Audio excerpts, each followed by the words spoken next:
Okay guys, so that spring problem today was a real big mess, and I'm afraid the way I explained it was probably not the best after school.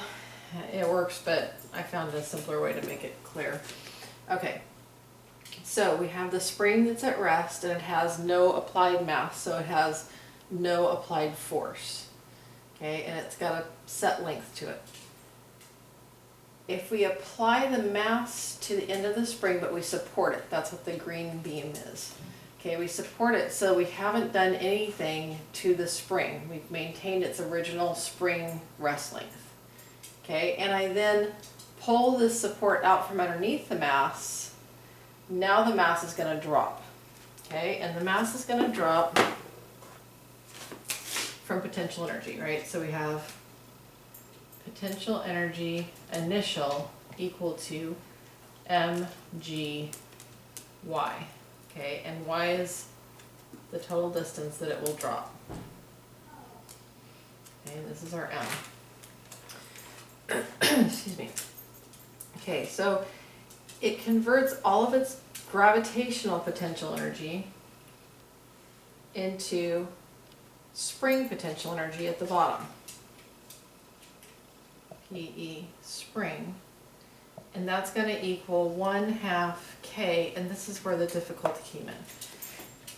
1/2 K times what? Okay, was it A, was it Y? How do we handle this? Okay, well, let's think about it for a minute. This spring starts from its rest position here, and we apply the force across the entire distance. So it's being stretched not from its new rest position, which is where it would oscillate around. Okay, if we had just applied the mass and then slowly brought it to its nice rest position that it would have with the mass attached, it would be someplace here. Okay, but that's not what we did. We took it and we released it, and it had the full potential energy due to gravity from the entire fall. So not from this rest position, but from the rest position of an uncompressed spring. So this mass was doing work on the spring for the entire distance y. Okay, so if that's the case, it's getting twice as much as we would normally think of, right? Instead of it being 1/2 K A here, it's actually 1/2 K times 2A. And that becomes squared. Okay, and so we take our mgy, our PE gravitational initial, and set that equal to our PE spring final. Okay, and at the far end we have mgy equal to 1/2 K times 2A squared. So mgy equals 2KA squared. Well, if we're solving for A, we don't know y either, right? But we do know y in terms of A. And we know this because when we release this, this is the far end of where it's going to strike before it starts to make its way back up its path again. Okay, and so let's call this the midpoint here where it would oscillate around.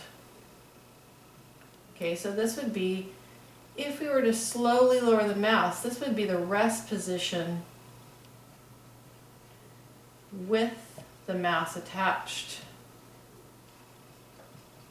and no support. Okay, and then it's going to keep going up, so it falls down, it starts to oscillate back up, okay, and it's going to stop at the top over here in the same position that it was that we released it from. Why? Well, because all of that spring potential energy here has to be translated back into gravitational potential energy at the top. Okay, so now we have all the way back up to PE gravitational. Okay, so if that's the case, it can only go down and back up to the original position, it's oscillating about the midpoint. So y, if we took y and split it in half and went from here down, we have amplitude, and from here up we have amplitude. Okay, so y has to equal 2 times the amplitude.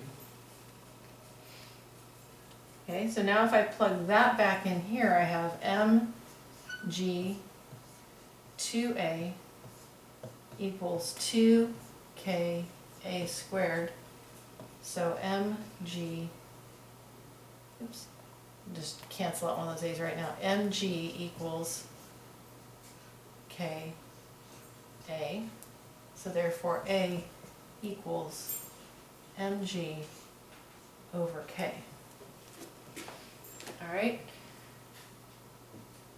So we come over here, it's oscillated all the way back up to the top, and then it's going to turn around and it's going to start its pathway back down again.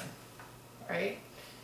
And by the time it gets back down here, we are back to all potential energy spring.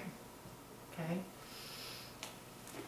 That would be our total mechanical energy at this point. There's no more gravitational potential at that point. It's not got any kind of velocity because it's stopped just as it's getting ready to shoot itself back up. So there's no kinetic energy at this point. Everything has to be PE. And on the other extreme, we had the PE of the gravitational force, which at this point the spring had not been stretched at all. So it had no spring potential energy. And like I was saying, it built its spring potential not just across A, but across A and a second A. So that's why it built its spring potential across 2A. Okay, and if you think of it in terms of work, I think it was Friendly today who was talking about how he was considering it in the form of work. If you think of it as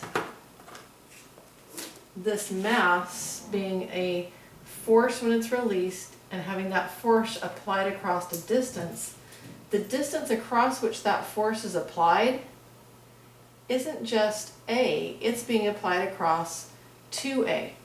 So when he thought about it in terms of work, that should make sense, that work equals mg times 2A. Okay? And if it's being applied across the full 2A, then all of that has to be transferred into energy of a full 2A into the spring as well. Okay, so hopefully that helps.